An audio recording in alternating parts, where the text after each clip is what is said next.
Dan yang saya senang di sini memakai pupuk organik. Ya. Semuanya organik dan biaya untuk pupuknya yang biasanya per hektar bisa sampai 5-6 juta per hektar, di sini hanya antara 100 sampai 500 ribu. Dan tidak ketergantungan kepada pupuk-pupuk kimia, ini yang bagus. Yang kedua juga memperbaiki lingkungan, ekosistem yang ada di sini menjadi tumbuh kembali, cacing-cacing mulai banyak, belut mulai banyak, katak mulai banyak, ini akan mulai lagi, ekologinya akan Tetapi problemnya memang petani harus memiliki paling tidak satu keluarga itu 2 ekor sapi.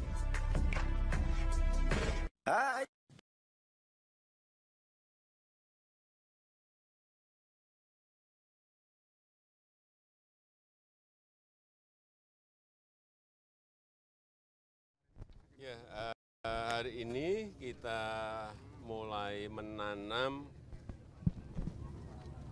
seperti di daerah-daerah yang lain. Setelah panen tidak diberi jeda karena masih ada air banyak, segera ditanam.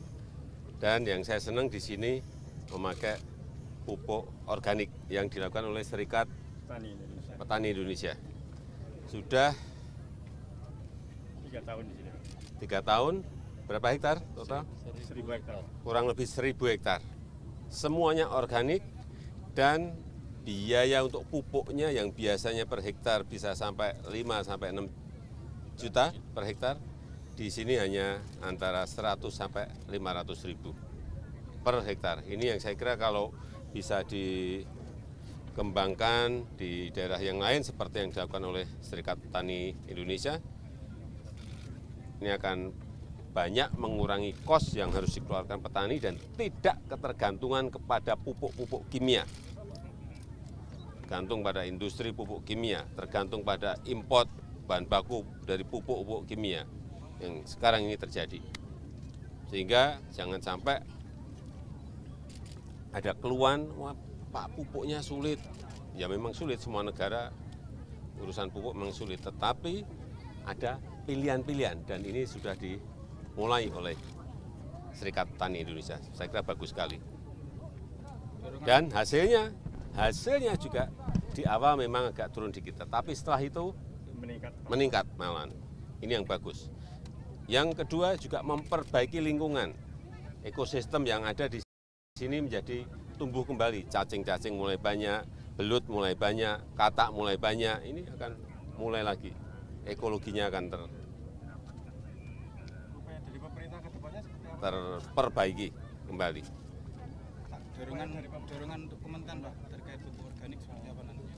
Ya ini tadi saya sudah memerintahkan ke Mentan untuk dikembangkan di provinsi lain, bukan hanya di Jawa Timur, tapi di provinsi lain, di kabupaten yang lain. Tetapi problemnya memang petani harus memiliki paling tidak satu keluarga itu 2 ekor sapi.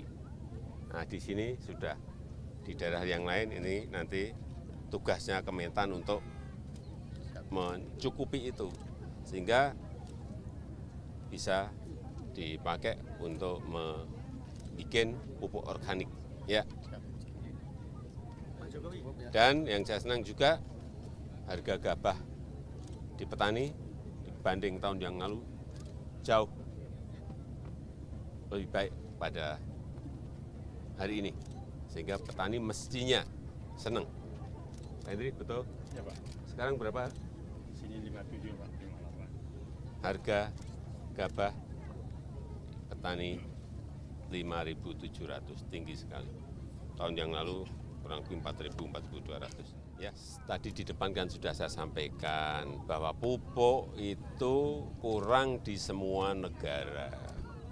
Semua negara itu berebutan bahan baku pupuk dari Rusia, dari Ukraina, dan dari negara lain, dan juga produksinya memang kita ini masih kurang. Sehingga di tingkat petani, baik petani beras atau hortikultura maupun yang lain, atau perkebunan, rebutan yang namanya barang, yang namanya pupuk. Ya,